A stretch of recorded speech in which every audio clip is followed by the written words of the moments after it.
What's up guys, my name is Ace, and the mid-season 1 update is coming next week on December 14th, and today we got a blog post outlining some of the details of that, and also last night we got this little teaser for raids, which are coming with this mid-season update.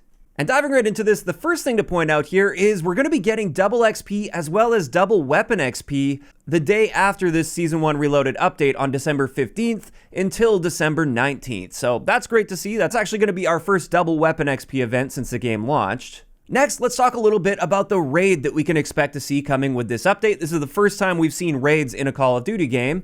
And with this first raid, it's called Atomgrad, and it is a 3-player raid. And with this, the rewards are a brand new operator that you can use in any one of the modes, whether that's multiplayer, Spec Ops, or Warzone. And also, by completing this, you will unlock a harder difficulty playlist. And it also says you can expect to find plenty of intel that rewards additional cosmetic items, in addition to some intriguing data that provides more information about the Modern Warfare 2 universe.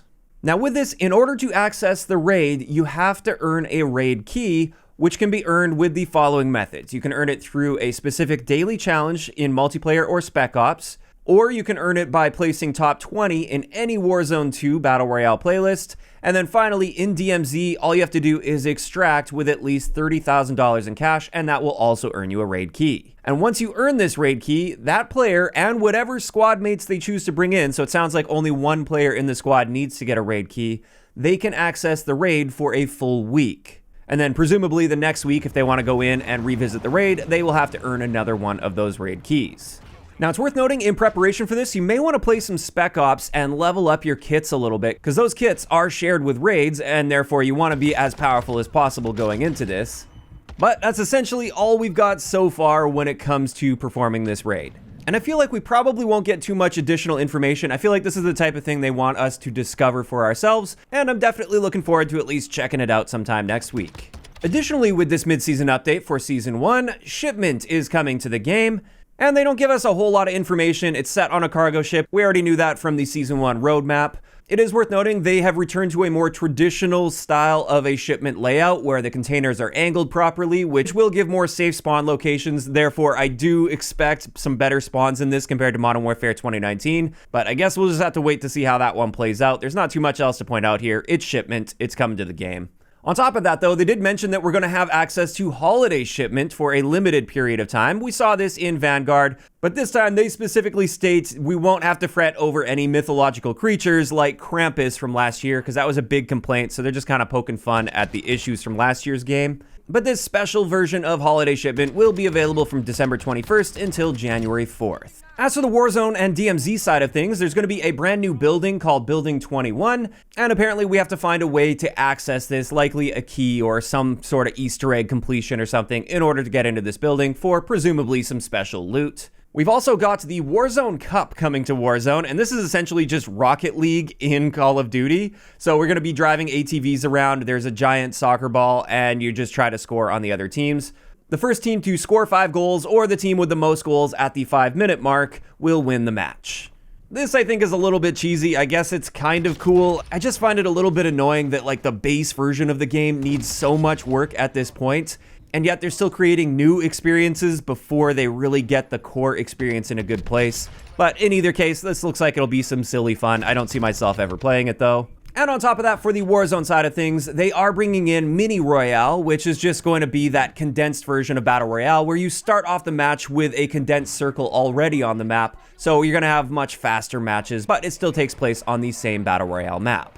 After that, with this update, we're going to be seeing 2 new operators, both of which will be available across all of the modes. The first one is Gaz, which is the one that you will unlock for completing Atomgrad, which is that Spec Ops raid that's coming. Additionally, there will be a store bundle for a different Gaz skin that you can purchase. And then on top of that, we have a brand new operator called Klaus Fisker, and for this one, it's only available in a store bundle, so you have to buy this one if you want to get it. Additionally, with this mid-season update, we're getting a brand new assault rifle in the game. This is the Chimera, or Honey Badger. And with this, it's got an integrated suppressor, and it fires subsonic ammo by default, so there's no skulls or bullet tracers. I'll be sure to have the full gun guide on that shortly after this update.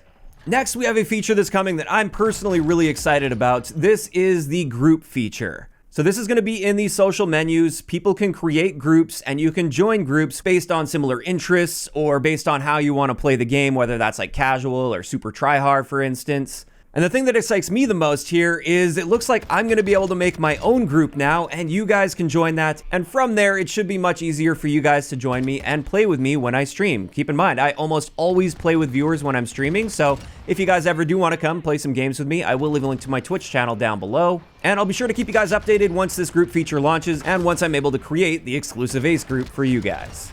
This group feature is something that I've been asking for many years now. We did have this back in, I think, Black Ops 3, and it was excellent, and they never really brought it back in its full glory from what I remember. So I am definitely looking forward to checking this out after the mid-season update. Next up, for those Warzone players out there, they will be adding a combat record with the Season 1 Reloaded update, and it's worth noting it's not going to be counting any of the stats that you have in Warzone up until that update. So anything you've done up until this point, and anything you do between now and Season 1 Reloaded, none of that will be recorded for the combat record. It will start you from scratch when it launches. And with that, that's pretty much everything they specifically stated in this blog post. However, there's one other thing that some people have noticed so far, and that is it looks like they're nerfing the LA Thieves skin, which is sort of that rose skin 2.0, where in the game's current state, it's pretty much all blacked out. There's a little bit of red on it, but it's super, super dark and it blends into shadows really well. It looks like they're going to be nerfing this by adding really bright red shoulder straps there. So it's no longer going to be as hidden in a shadowy environment. And I'm sure this is going to upset a lot of people because this was the top seller for the sole purpose that people can hide in shadows really well.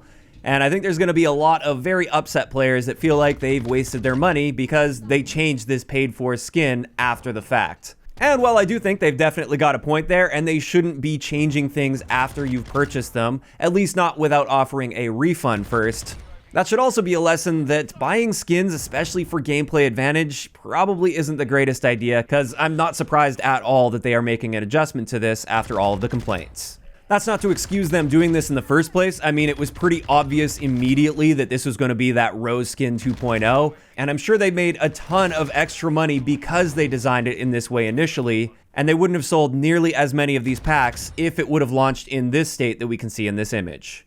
And with that, that's everything I wanted to cover in today's video. Honestly, not a whole lot of information that I'm particularly interested in with this particular update. I'm more so interested to see the actual gameplay changes, like weapon balancing updates, as well as any quality of life improvements. And it looks like we're going to be seeing another post about that shortly before the Season 1 Reloaded update. And this is where I'm curious to hear what you guys think about this update in the comments down below, whether that be about the new raid that's coming, or the fact that you can play Rocket League and Call of Duty, or anything else that was covered in today's video. I'm just curious to hear what your guys' thoughts are down below.